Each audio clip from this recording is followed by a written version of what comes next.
And Patricia's amazing. I can't mention her age, but I've known her almost 46 years. Paul introduced us. But she likes to come and visit down in La Jolla. She lives in Santa Barbara, California. And one day I got a phone call when Patricia was visiting. It was this 22-year-old woman said, I heard Patricia Bragg is staying with you. I said, yeah. She said, I'd love to meet her. And I said, well, she's pretty open. Let me talk to her. So I spoke to her and she said, yeah, have her come over. So the woman comes over and she's sitting in this love seat in my living room asking Patricia questions. Patricia's pacing back and forth, answering. And all of a sudden, after about 13, 14 minutes, this young woman suddenly blurts out, wait, I must know your age. And I was thinking, uh-oh, you just asked the wrong question. That's what I was thinking. I didn't say anything. And Patricia walked over. She handled it so nicely. She's in her 80s now, but you never know it. She's got bounding energy. And it's all right talking to you, I mean, as long as this isn't on the internet or something. And so don't tell anyone. And so, Here on the Dare2create show. So when the woman said, what is your age? And Patricia walked over. There were only 3 of us in the room. And Patricia walked over and bent over and got very close to the young woman and glanced like peripherally, like she didn't want anyone to overhear. And she said, my dear, can you keep a secret? And the woman said, yes, I can. And Patricia said, well, and so can I. So, see, that's a good sign. When someone has a sense of humor, and even if they're chronologically, older, they're still young. And so one of the things I found is by going more raw, it acts like a solvent. Picture your tissue like a heavily incumbent sponge. If you put it in under cool water and just let it run gently run water on it, eventually it might clean that sponge. But if you took water and you heated it up and squeezed under hot water, you could clean that sponge a lot more efficiently. And so doing the diet alone, going less animal, going more vegan, going more raw, acts like a solvent, starts breaking stuff down at the tissue level, but it's still sitting in your bloodstream, sitting in the organs. And so half the major organs in the body are hollow by structure, and the other half are solid by structure. People already know the hollow ones, but they don't realize it. Most of what we need to know, we know intrinsically, but we've lost touch with it. Like the animals. If an animal isn't feeling well, it will purge on something like grass and to vomit up, and it will clean out their body, and then it will fast. It won't eat. So what are that's great information. So if we're not feeling well, or if people are listening to this right now or watching and they're saying, well, gosh, how do I start on this? What can I do to begin? Do I have to change everything overnight? What can I begin to do right now today to feel better, to begin to start, in a sense, reversing the aging process and feeling younger, feeling more alive and vibrant? What can people begin to do? Great question. One, start with salads. Now, some people say, I never eat vegetables. Good. That's probably why they're not feeling so well. Start eating salad. Now, here's a great one. People say, well, what am I going to do during the day? I'm at work. I don't have access to being at home. Take carrot sticks. Take a carrot, cut it into sticks, put it in a little Ziploc bag. Take celery, cut it into little sticks, so you can munch on those during the day. See, I've found over the years the main reason people eat has very little to do with nutrition. I mean, if you analyze the average person's diet, especially the standard American diet, which is, created its own mnemonic, the SAD diet.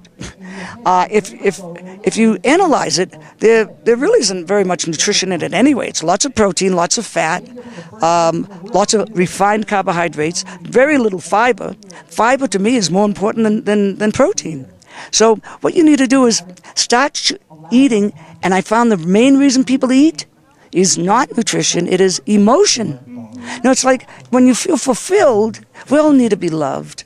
And say you call up a friend and you say, hey, how about if we get together and go for a bite tomorrow, watch a movie? And they say, great. And then, you go over to pick them up or whatever, and they say, oh, I don't know, I'm not hungry. They say, what? Why? What happens? I think I'm in love, And all of a sudden you feel nurtured. You don't feel like eating. And when people don't feel nurtured, they begin nurturing themselves. And often we nurture ourselves with those security foods, the things we were programmed as children that will make things better. And they even call them that, don't they? They say comfort food. Exactly. Candy bar, ice cream, cookies and milk. But it's not comforting our insides at all. It's not comforting our health and our wellness and our aliveness. What it's doing is it's comforting our mental attitude.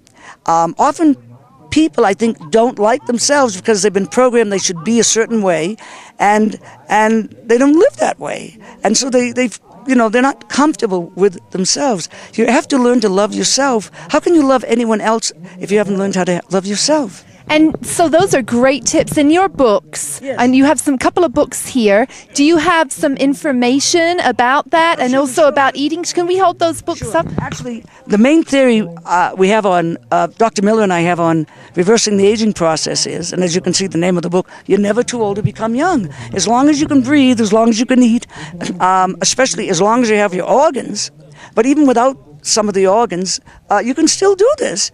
And we call it the anti-density theory. See, children are always flexible. And as we lose our flexibility, physically, mentally, and or emotionally, we begin to age. And so if you're living in a way that makes you more flexible, you're doing something wise. If you're practice yoga, Now some people say, well, it's not religious. It's no more religious than going to a medical physician is actually that is religious. That's our main religion in this country, Western medicine, and everyone's expected to belong to that church. And if you don't, if you say anything against it, you're a medical heretic. And it's true. And they'll imprison you, the same as they did, with other early concepts. And we're having that also happening with our food industry now, too. Exactly. And so I remember when I first met Paul Bragg in 1964, he was arrested for practicing medicine without a license, and this was in Boston, which was very conservative back then. And I'm from Boston. I grew up. What growing up I did there, and people ask me, Boston, wasn't it conservative when you were growing up? And I tell them, actually, Boston was so conservative. When I go to work out, I tell my mother I was going to the James because Boston was so conservative back then, in the 60s, that Paul Bragg was arrested for practicing medicine without a license because he suggested a book to someone at a lecture, and in the book it mentioned vitamins, minerals. And eventually, in Texas, there was a big question. I was involved in a medical fight in Texas. I was in the early 80s, and I was on the board of directors that fought the bill. And we beat the medical board twice, which they were furious about, because they had let it out on the Senate floor that they could control the voting on any bill, even if it didn't involve them. And eventually, the Attorney General of Texas pushed it through, or the governor pushed it through, saying it was the will of the people. Well, if it was the will of the people, how come over 600 showed up to speak out against the bill, and only 6 showed up to speak up in favor of the bill, and they were all connected with the medical profession? So what happened was, one medical physician who was brilliant, this guy had his master's in English, a PhD in endocrinology, and his medical doctorate, all 3 when he was 28. He was falsely imprisoned for 7 years because he spoke out against the medical board.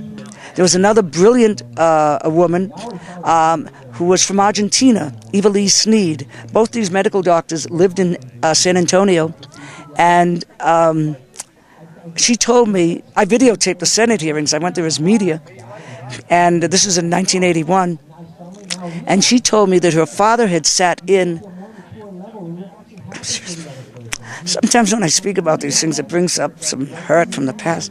She told me her father had sat in on the Senate hearings, and he said the only thing he'd ever seen conducted like the Senate hearings in Austin were the trials in Auschwitz. Wow, that definitely brings up a lot of emotion. My goodness. So what I want to know is what is in the book. What can people find in this book? Thank you. We explain how. We explain our theory on what is anti-density. We show how to reverse that density, how to break it down, how to live in a simpler lifestyle, even the way people think. we tend to complicate so much. Simplify. And then we show you how to go on a transitional diet, how to change. There's a section in here on what foods to cut out and what foods to add in place of it. And then we show how to do sprouting. Sprouting, even if you live out in an area, in an industrial area, if you live in a high-rise, you can grow sprouts in a windowsill. Within a week you can have a whole garden of sprouts. That's wonderful.